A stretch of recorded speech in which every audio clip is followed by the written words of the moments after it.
প্রিয় শিক্ষার্থীরা, আশা করি তোমরা সবাই ভালো আছো। আমি তোমাদের নাজমুল হোসেন স্যার, তথ্য যোগাযোগ প্রযুক্তির। আজকে আমি নতুন একটি বিষয় নিয়ে আলোচনা করব। আজকে আমাদের আলোচ্য বিষয় হচ্ছে বাইনারি অ্যাডার। আমরা তৃতীয় অধ্যায়ের অ্যাডার অংশে আছি, আমরা বাইনারি অ্যাডার নিয়ে আলোচনা করব। এর আগের ভিডিও লেকচারগুলোতে আমি হাফ অ্যাডার কাকে বলে, ফুল অ্যাডার কাকে বলে, এনকোডার কাকে বলে, ডিকোডার কাকে বলে, এই বিষয়গুলো খুব সূক্ষ্মভাবে বোঝানোর চেষ্টা করেছি। আশা করি তোমরা যারা ভিডিওগুলো দেখেছো তারা হচ্ছে সবগুলো বিষয় খুব সুন্দরভাবে বুঝতে পারবে। আর যারা ভিডিওগুলো দেখোনি তারা অবশ্যই এই ভিডিওটি দেখার আগে, এই ক্লাসটি দেখার আগে তোমরা অবশ্যই আগের যে ক্লাসগুলো সবগুলো ধারাবাহিকভাবে দেখে আসার চেষ্টা করবে, না হয় কিন্তু এগুলো কিছু বুঝতে পারবে না। তো আজকে আমরা তৃতীয় অধ্যায়ের একেবারে শেষ অংশে এসে বাইনারি অ্যাডার সম্পর্কে আলোচনা করব। বাইনারি অ্যাডার আসলে খুব ছোট একটি টপিক এবং খুব সহজ একটি টপিক। যারা হাফ অ্যাডার কাকে বলে, ফুল অ্যাডার কাকে বলে, হাফ অ্যাডার থেকে ফুল অ্যাডারের বাস্তবায়ন কিভাবে করতে হয়, এই বিষয়গুলো যারা ভালোভাবে বুঝেছো তারা বাইনারি অ্যাডারটা আসলে বুঝতে তাদের কোনো অসুবিধা হবে বলে আমি মনে করি না। তা প্রথমেই আমরা আসি বাইনারি অ্যাডার জিনিসটা কিভাবে কাজ করে এবং কিভাবে এই বাইনারি অ্যাডার তৈরি করতে হয়। আমরা এখানে বাইনারি অ্যাডার করার জন্য বা বাইনারি যোগ করার জন্য, দুই বাইনারি সংখ্যা যোগ করার জন্য আমরা বাইনারি অ্যাডার নিয়ে কাজ করব। আমরা দুইটি 4 বিট বাইনারি সংখ্যা যোগ করার জন্য বাইনারি অ্যাডার দেখাবো এখানে। তা প্রথমেই আসি, ধরি দুইটি 4 বিটের বাইনারি সংখ্যা যথাক্রমে একটা হচ্ছে, সংখ্যাটা হচ্ছে এ। এই এ যেহেতু 4 বিটের, তাহলে এর প্রথম বিট দ্যাট মিনস A1, এর দ্বিতীয় বিট দ্যাট মিনস A2, এর তৃতীয় বিট A3 এবং A4, মানে এই 4 বিটের দুইটি বাইনারি সংখ্যার প্রথম সংখ্যাটা এটা, এবং দ্বিতীয় সংখ্যাটা হচ্ছে এটা, যেটাকে আমরা বি দ্বারা চিহ্নিত করলাম, যে B1 প্রথম ডিজিট, দ্বিতীয় ডিজিট, তৃতীয় ডিজিট, চতুর্থ ডিজিট। এটাকে একটা প্র্যাকটিক্যাল এক্সাম্পল দিলে তোমাদের কাছে আরো ক্লিয়ার হবে বিষয়টি। ধরো 4 বিটের দুইটি অ্যাকচুয়াল বাইনারি সংখ্যা আমরা যোগ করব। তাহলে অ্যাকচুয়াল বাইনারি সংখ্যা ধরো 1 0 1 0 1 1 1 1, এই দুইটি সংখ্যা আমরা যোগ করব। তাহলে এই প্রথম সংখ্যাটাকে আমরা চিহ্নিত করেছি কি দ্বারা? এই প্রথম সংখ্যাটাকে আমরা চিহ্নিত করেছি, প্রথম যে সংখ্যাটা এটা হচ্ছে এ দ্বারা চিহ্নিত করেছি। A1 ফর 0 মানে প্রথম ডিজিট, A2 মানে হচ্ছে দ্বিতীয় ডিজিট, 1 A3 মানে তৃতীয় ডিজিট। এটা প্রথম সংখ্যা, এই জন্য এ দ্বারা চিহ্নিত করেছি। এটা দ্বিতীয় সংখ্যা, এই জন্য আমরা বি দ্বারা চিহ্নিত করেছি। এখন আসি, আমরা এই যোগফলটাকে, এটাকে ভেরিয়েবল আকারে আমরা এইভাবে লিখেছি। এই দুইটি সংখ্যা আমরা যোগ করব, এখানে তোমরা সোজা দাগ দিয়ে যোগ করবা। এই দুইটি সংখ্যা যোগ করলে যোগফল কেমন হয়, অর্থাৎ এই একটা সংখ্যা, এই একটা সংখ্যা, যেটাকে অ্যাকচুয়ালি আমি এভাবে লিখেছি, এই দুইটি সংখ্যা যোগ করলে কেমন হয়। তাহলে খেয়াল করো, প্রথমে এইখানে দুইটি ডিজিট আছে, এই A1 মানে প্রথম ডিজিট, প্রথম সংখ্যার প্রথম ডিজিট, সর্বডানের ডিজিট, এবং দ্বিতীয় সংখ্যার প্রথম ডিজিট, তার মানে এই ডিজিট এবং এই ডিজিট, এই দুইটা ডিজিট যোগ করলে আমরা কি পাবো? এই দুইটা ডিজিট যোগ করে আমরা যদি 0 এবং 1 যোগ করি, তাহলে আমরা যোগফল কত পাচ্ছি খেয়াল করো। আমরা 0 এবং 1 যোগ করলে আমরা যোগফল পাচ্ছি, আমরা দেখছি একটু, আমরা যদি 0 এবং 1 যোগ করি, খেয়াল করো, তাহলে আমরা 0 এবং 1 যোগ করলে আমরা এই যে 1 পাচ্ছি। 1টা কি? 1টা হচ্ছে আমাদের যোগফল। তাহলে আমরা যোগফলকে অ্যাডার অংশে আমরা কিন্তু এস দ্বারা চিহ্নিত করি। তাহলে যেহেতু প্রথম যোগফল তাই হচ্ছে S1। খেয়াল করো, যেহেতু এটা প্রথম যোগফল তাই এটাকে আমরা চিহ্নিত করলাম S1 দ্বারা। তাহলে 0 এবং 1 আমরা যদি যোগ করি, যোগফল পাচ্ছি 1। এই জন্য, এবং এই যে দেখো A1 এবং B1 যোগ করলে আমরা এটাকে ভেরিয়েবল দ্বারা লিখলে আমরা লিখবো কি S1, অর্থাৎ আমরা প্রথম যোগফল পাচ্ছি। কিন্তু যোগফলের সাথে আমাদের কিন্তু একটা ক্যারিও আছে। এই অবস্থায় 0 এবং 1 যোগ করলে আমাদের ক্যারি কিছুই থাকে না, কিছু থাকে না মানে হচ্ছে 0। তাহলে এটা কি? এটা আমাদের প্রথম ক্যারি, এই জন্য এটাকে আমরা চিহ্নিত করছি, এটা হচ্ছে C1, দ্যাট মিনস আমাদের ফার্স্ট ক্যারি। আমরা চিহ্নিত করলাম যে এটা আমাদের প্রথম ক্যারি C1। এবার দেখো, এই অবস্থায় এসে আমরা যোগ করতে হবে কয়টা ডিজিট? এবার আমাদের 3টি ডিজিট যোগ করতে হবে। তাহলে এবার আমাদের যোগ করতে হবে কয়টি ডিজিট? 3টি। একটি হচ্ছে C1, অর্থাৎ আগের এই দুইটির যোগফলের ক্যারি, এবং আর যে দুইটা সংখ্যার প্রত্যেকটার দ্বিতীয় ডিজিট। তাহলে এই 3টি ডিজিট আমাদের যোগ করলে আমরা পাচ্ছি কত? আমরা পাচ্ছি দ্বিতীয় যোগফল। দ্বিতীয় যোগফলকে আমরা S2 দ্বারা চিহ্নিত করলাম। তাহলে এখানে আমরা এই 3টি ডিজিট যোগ করলে, 0 1 1 যোগ করলে যোগফল হচ্ছে কত? 0 1 1 যোগ করলে যোগফল হচ্ছে 0। এটা হচ্ছে S2 যেহেতু দ্বিতীয় যোগফল। তাই যোগফল হচ্ছে 0। এবং আমাদের ক্যারি হাতে থাকছে কত? হাতে থাকছে 1। এটা হচ্ছে আমাদের ক্যারি 2, দ্বিতীয় ক্যারি। দ্বিতীয় ক্যারি আমরা ক্যারি 2 পাচ্ছি কি? আমরা ক্যারি 2 পাচ্ছি 1। আমরা দ্বিতীয় ক্যারি 2 পাচ্ছি, কত? 1 পাচ্ছি। এটা হচ্ছে দ্বিতীয় ক্যারি 1। ওকে, এরপরে এই তিনটি ডিজিট আমরা যদি যোগ করি তাহলে 100, তাহলে আবার আমরা পাবো কি? আমরা পাবো হচ্ছে 101 যোগ করলে আমরা যোগফল পাবো 0। এটা হচ্ছে S3। আমরা এটা পাচ্ছি কি? S3। তাহলে আমরা যদি S3 পাই, একইভাবে এই তিনটি ডিজিট যোগ করলে আমরা পাচ্ছি S3 এবং আমাদের হাতে ক্যারি থাকতেছে কত? ক্যারি থাকতেছে হলো C3, কারণ এই যোগফল নামালাম এবং ক্যারি থাকলো, সেটা বামের ডিজিটের সাথে যোগ হলো। তাহলে এই তিনটি ডিজিট আমরা যদি যোগ করি তাহলে আমরা যোগফল পাবো S4 এবং ক্যারি থাকবে কত? C4। এই C4 এর সাথে কেউ যোগ করার নাই, তাই C4 সরাসরি কি হয়েছে?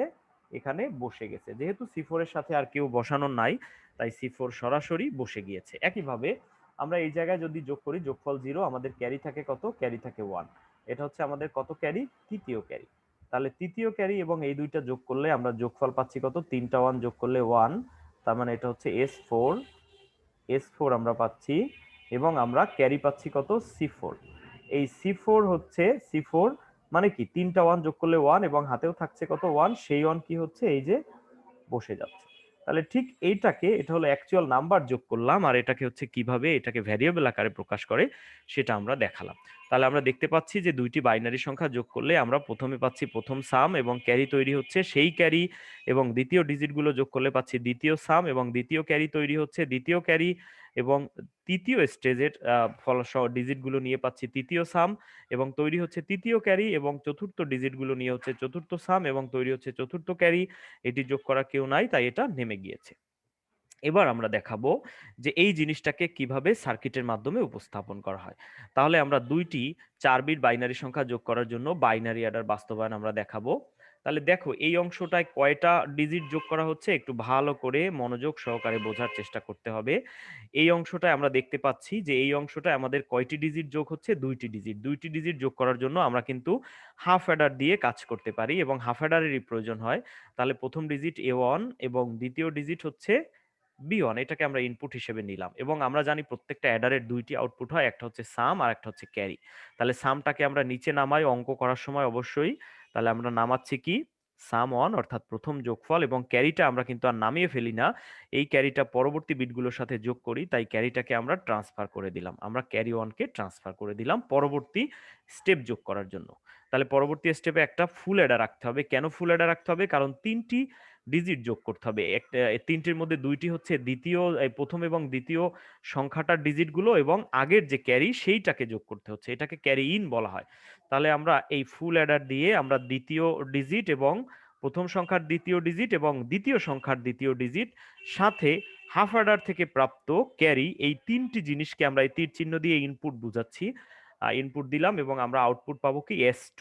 আমরা আউটপুট পাচ্ছি S2, যেহেতু এটা দ্বিতীয় সাম এবং তৈরি হচ্ছে কি আমাদের দ্বিতীয় ক্যারি। এই দ্বিতীয় ক্যারি ঠিক সেম ওয়েতে আমরা আর একটা ফুল অ্যাডার নেব।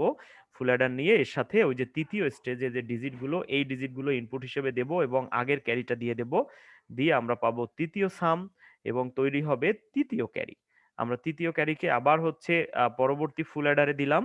পরবর্তী ফুল অ্যাডারে দিয়ে আমরা হচ্ছে এই যে তৃতীয় ক্যারি দেয়া হলো এবং A4 এবং B4 কে ইনপুট দিতে হবে। আমরা এবং A4 এবং B4 কে ইনপুট দিয়ে দিলাম। ইনপুট দেওয়ার পরে আমরা পাচ্ছি কি? A4 এবং B4 কে ইনপুট দেওয়ার পরে আমরা পাচ্ছি এখান থেকে আউটপুট হিসেবে আমরা S4 পাচ্ছি। S4 কে আমরা নামিয়ে ফেললাম এবং ক্যারি 4 এটাকেও কিন্তু আমাদের নামাতে হবে। এটাকে আর কোনো অ্যাডারের মধ্যে আমরা দেব না, তাই এটাকেও আমরা ফাইনালি নামিয়ে ফেললাম। তাহলে আমরা নামালাম C4। দেখো আমরা কিন্তু এই অ্যান্সারটার মতো ঠিক এই অ্যান্সারটাও দেখতে পাচ্ছি এবং এটা আমরা ডায়াগ্রামের মাধ্যমে উপস্থাপন করলাম যে কিভাবে হচ্ছে 4 বিটের বাইনারি সংখ্যা যোগ করতে হয়। পরীক্ষার সময় এখান থেকে তোমাদের এমসিকিউ কোশ্চেন হবে যে দুটি 4 বিটের বাইনারি সংখ্যা যোগ করার জন্য কতগুলো অ্যাডারের প্রয়োজন হয়। তোমরা একটু চিন্তা করে খেয়াল করো, দুটি 4 বিটের বাইনারি সংখ্যা যোগ করার জন্য আমাদের কয়টি অ্যাডারের প্রয়োজন হয়েছে? 4টি অ্যাডার।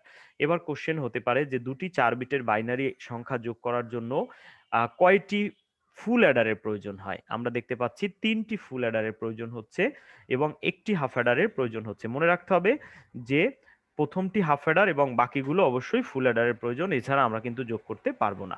কিন্তু চাইলে এগুলোকে নর্মালি হচ্ছে যতগুলো ডিজিট ততগুলো অ্যাডার, এবং তার কম সংখ্যক ফুল অ্যাডার এবং একটা হচ্ছে হাফ অ্যাডার। কিন্তু চাইলে পুরোটাই ফুল অ্যাডার দিয়ে করা যায়, এটা আমরা পরবর্তী স্লাইডে দেখাচ্ছি। খেয়াল করো, এটাকে আমরা যদি ফুল অ্যাডার দিয়ে করতে চাই তাহলে কি করতে হবে। এখানে আমরা দেখো এই যে ইনপুট হিসেবে নতুন একটা লাইন আসছে, এবং এই নতুন লাইন আসার জন্য ইনপুট লাইন কয়টা হয়েছে, এটা হচ্ছে ফুল অ্যাডার ব্যবহার করে, শুধু ফুল অ্যাডার ব্যবহার করে বাইনারি অ্যাডার বাস্তবায়ন। আগেরটাই ছিল কি খেয়াল করো, আগেরটাই ছিল আমাদের হাফ অ্যাডার, আমাদের কিন্তু হাফ অ্যাডার এবং ফুল অ্যাডার মিক্স করে আমরা করেছি। এবার কিন্তু হাফ অ্যাডার ফুল অ্যাডার মিক্স করব না, পরীক্ষার সময় এমন কোশ্চেন হবে যে শুধু ফুল অ্যাডার ব্যবহার করে বাইনারি অ্যাডারের বাস্তবায়ন দেখাও। তাহলে ফুল অ্যাডার আমরা জানি এই তিনটা ফুল আর এটা তো হাফ, তাহলে এটাকে ফুল বানাবো কি, আর একটা আমরা ইনপুট লাইন নেব এবং এটা হচ্ছে গ্রাউন্ড জিরো অর্থাৎ আর্থিং এর লাইন, মাটি থেকে উঠাবো যেটার ভিতরে কোনো বিদ্যুৎ নাই, এজন্য এটাকে আমরা জিরো দ্বারা চিহ্নিত করলাম। তোমরা চাইলে এটাকে গ্রাউন্ড জিরো এভাবেও হচ্ছে করে দিতে পারো, জিরো না দিয়ে এভাবে দাগ দিয়ে এটা দ্বারাও বোঝায় যে এটা থেকে কোনো বিদ্যুৎ যাচ্ছে না, একটা আর্থিং এর লাইন যাচ্ছে। তাহলে তিনটি ইনপুট এবং আমরা দেখতে পাচ্ছি কি যে তিনটি ইনপুট যাচ্ছে এবং একটি আউটপুট বের হচ্ছে, তার মানে শুধু ফুল। তাহলে এই কোশ্চেনের জায়গায় আমরা কি ইউজ করব, কোশ্চেনের জায়গায় এটা অবশ্যই আমরা যেহেতু দেখছি যে এবার ফুল অ্যাডার ব্যবহার হয়েছে, তার মানে এবার কোশ্চেন থাকবে না, এটা হবে কি আমাদের ফুল অ্যাডার। তাহলে আমরা বুঝলাম যে কিভাবে হচ্ছে ফুল অ্যাডার থেকে হচ্ছে কিভাবে হচ্ছে সবগুলো ফুল অ্যাডার ব্যবহার করে বাইনারি অ্যাডার বাস্তবায়ন করা যায়। আশা করি তোমরা এই বিষয়টি বুঝতে পেরেছো, এবং পরবর্তী লেকচারে আমরা পরবর্তী অধ্যায় নিয়ে আলোচনা করার চেষ্টা করব। এবং যারা এই অধ্যায়ের আগের লেকচারগুলো দেখোনি, তোমাদের কাছে রিকোয়েস্ট থাকবে তোমরা অবশ্যই আগের লেকচারগুলো দেখে তারপরে এই জায়গায় আসো এবং স্বাস্থ্যবিধি মেনে তোমরা হচ্ছে চলাফেরা করার চেষ্টা করবে এবং বাসায় বসে পড়াশোনা করবে। সবার জন্য শুভকামনা, ভালো থাকবে সবাই।